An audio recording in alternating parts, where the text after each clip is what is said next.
Allah Azzawajal leur envoya 3 nuages, dont les plus grands qu'ils n'avaient jamais vus auparavant. L'un était blanc, l'autre rouge et le troisième noir.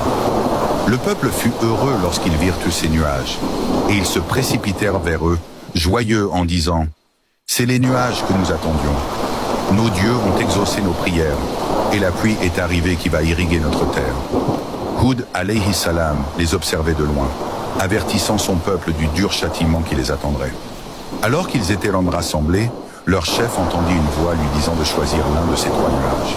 Il répondit « Je choisis le noir, car c'est le plus abondant de tous les nuages. » Puis il entendit une autre voix lui dire « Tu as choisi des cendres calcinées qui ne laisseront personne des Had, ni père ni fils, vivants et à la surface de la terre. » Et dès que le nuage passa au-dessus de leur tête, le châtiment commença à s'abattre sur eux. Au lieu de leur envoyer de la pluie, le nuage vint avec un vent fort et violent qui déracina et emporta tout ce qui se trouvait devant lui.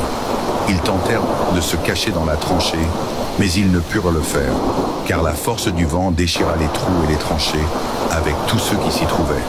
C'était un vent sec, brûlant, extrêmement froid qui brûlait tout ce qui se trouvait devant lui. Il dura 7 nuits et 8 jours consécutifs, sur eux au cours desquels les maisons et les palais furent déracinés, de sorte que les mécréants furent décapités et amputés.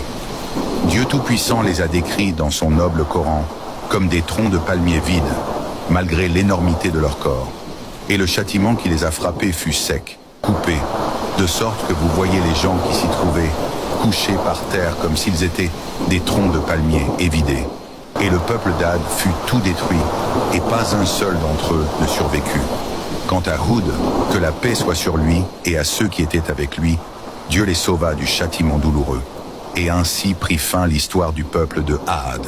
Et c'est là une leçon pour tous ceux qui osent être tyranniques et arrogants sur la terre, et tuer des innocents sans droit, et se laisser tromper par la force, les armes et l'équipement. Car le châtiment d'Allah, Azzawajal contre les oppresseurs, est douloureux et sévère.